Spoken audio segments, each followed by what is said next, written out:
Hey there, Alex Kidman here, and today I'm taking a look at the Asus ROG Ally. So this is Asus's take on variously either the Nintendo Switch or the Steam Deck. The Steam Deck seems to be the most pertinent comparative point, although here in Australia I should note that you can't officially buy a Steam Deck. I mean, obviously people are importing them, but they're not actually officially sold or supported here, whereas Asus is bringing the Ally here. You can buy these devices here. Mind you, you'll need to save your pennies. $1,299 is the official asking price for the 512 gig version that I'm holding here, which seems to be the only version sold locally. And that's kind of high for a portable gaming machine, but then this is an interesting portable gaming machine. It's a very indulgent kind of purchase. It's certainly a choice, and that choice has some consequences, both good and bad. Let's get into it. So as you can physically see, it's a reasonably sort of large unit. Twin thumbsticks, D-pad, standard face buttons, shoulder buttons. We've also got a couple of custom buttons here. And if I flip it over, you've got some buttons on the back. Now, the interesting thing with this particular unit, this physical one that I'm holding here right now, is this is the Australian Tech Reviewers unit, as it were. It's been through a few people before it's gotten to me, and I can't pretend that this is the first Ally review you're ever going to have seen, because let's face it, it's been out for a while. What's interesting about that, though, is because it's been through a few people, it's had a bit of wear and tear. And that's given me an interesting appreciation for its relative durability. Now, to be clear, I'm not complaining. I'm not saying this thing is broken. I'm not saying anything has fallen off, but I can feel that there's a little bit more travel in these thumbsticks, and it's sort of got the same issue that I think the Nintendo Switch Lite has, in that because it's this sealed-in kind of unit, if these start to go wrong over time, and everything wears out over time, then the repairs are going to be, well, let's say, interesting. It's also physically a pretty big kind of unit, and I want to give that a little bit of comparison. So I'm going to shove a couple of things in frame here. I'm just going to move that down to the bottom and reach across and grab, in fact, a Switch Lite. So there's the Ally, there's a Switch Lite sitting on top of it. It's a fairly big kind of deal. Nice 7-inch display, though, and that's part of the reason why it's so big. You know what it really reminds me of, though? It reminds me of this. The Atari Lynx, and yes, that is my Atari Lynx, and yes, it's not entirely in frame, and the screen has an awful scratch on it. If anyone knows where to get a plastic screen replacement for that, by the way, drop a comment below. You'd really be doing me a big favour with that. But I'll get the Lynx out of the way because it's just kind of there for comedy value, although there is a point that I'll make with the Lynx a little bit later in this review that's pertinent to the Ally. So the big thing about the Ally, as opposed to, for example, the Steam Deck, is that this is a full Windows PC. It is a full-on Windows device. This is running Windows 11. You could run any chosen app you liked on it, although I don't know why you would. This really is a gaming machine. It's designed to be a physical gaming machine. It's built around an AMD Ryzen Z1 Extreme processor with 16GB of RAM and 512GB of onboard storage.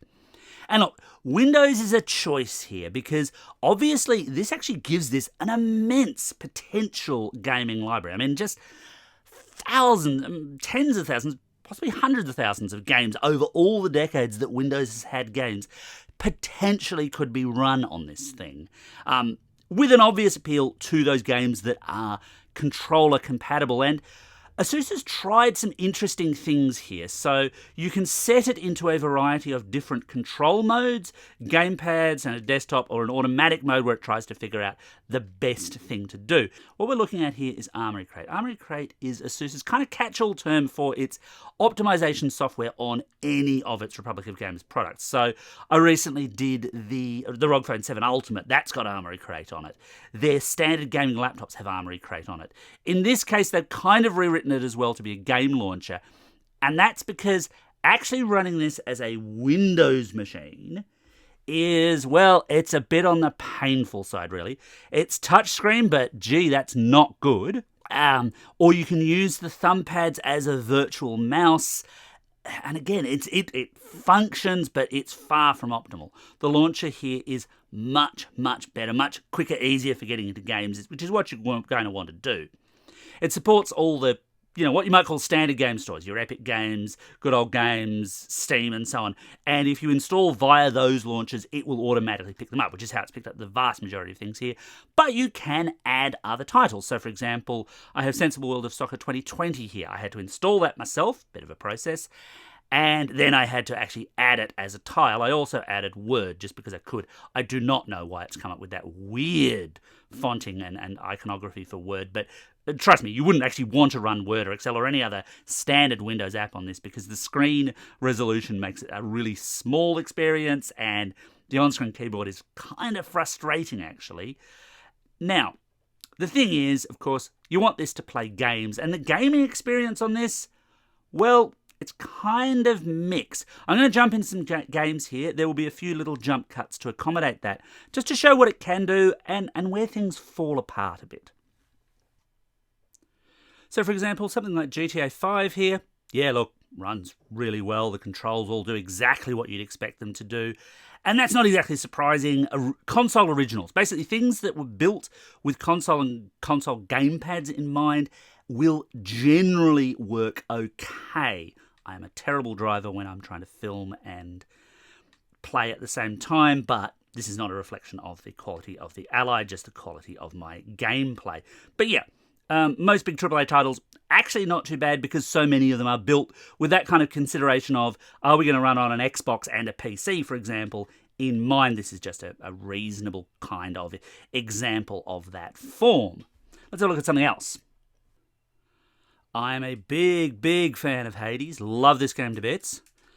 And it runs really, really well. In fact, this has been one of the things that's actually eaten up a lot of my review time with this particular thing because it's so easy to just kind of pick it up and go, yeah, look, I'll just run through a couple of worlds, just do a couple of things. And yeah, all runs really nicely. Controls work well. This is a fun time to be had if you've not played Hades before. But it's not the case for everything. And here's where things get a little bit tricky, because it depends on the other titles that you're into. Let's make another little jump cut.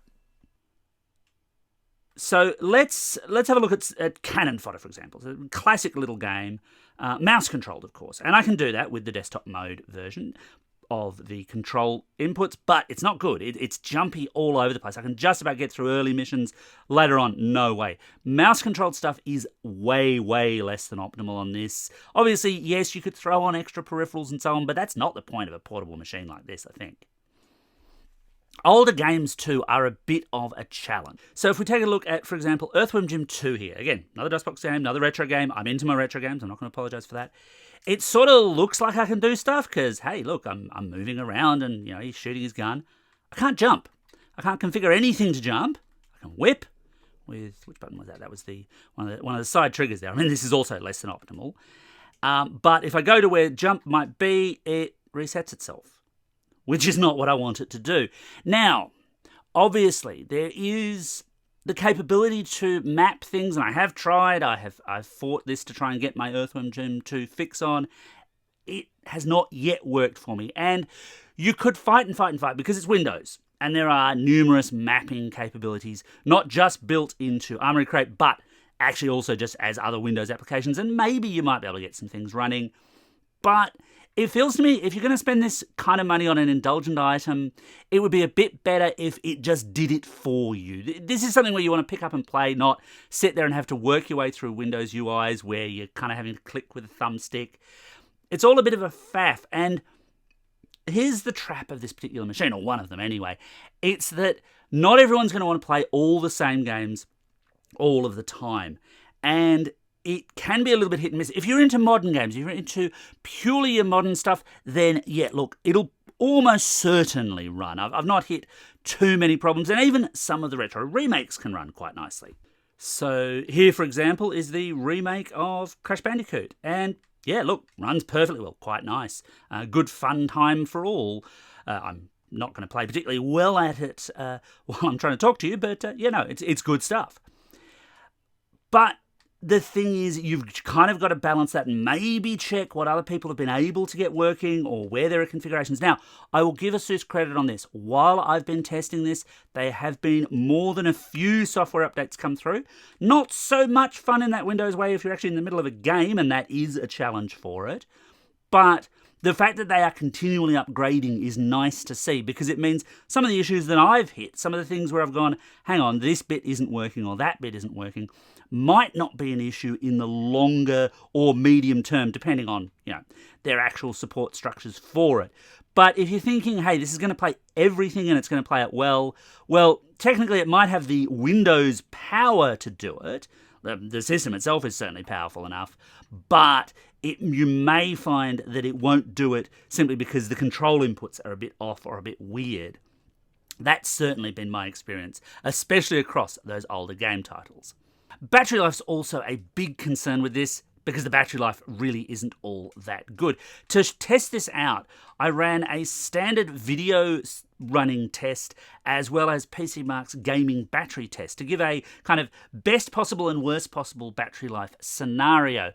And look, not great. 294 minutes video, and video is not a particularly complex thing for any laptop to have, or any device, I should say, to have to solve these days. But that's kind of on par with what I'd expect out of a gaming laptop, to be fair, but not great. But only 84 minutes of the gaming benchmark, which is on the much, much lower side.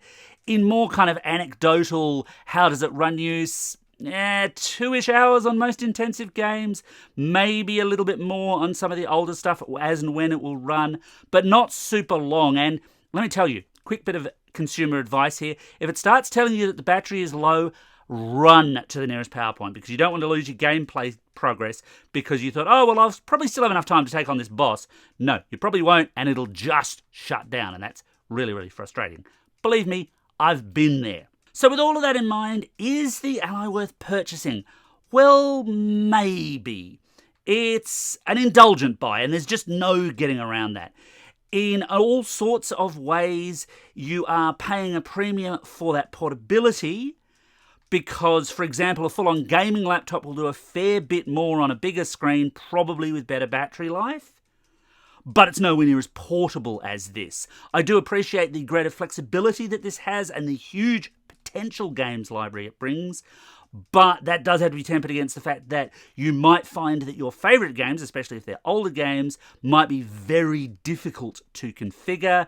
You are still also talking about a gaming experience where you've got to deal with the way Windows games. So look, not going to lie, this thing has sometimes just locked up on me for seemingly no reason, in the way that Windows sometimes does with gaming. It's looking like a console, but it's acting like a PC, with all of that entails. All the flexibility, but also, the occasional crash, the occasional lockup, the occasional oddity. If you can afford it, then it's great fun. I'm not going to lie. During the time I've had this in for review, a couple of weeks, I've had a lot of fun with this thing, as long as I've been near a charger.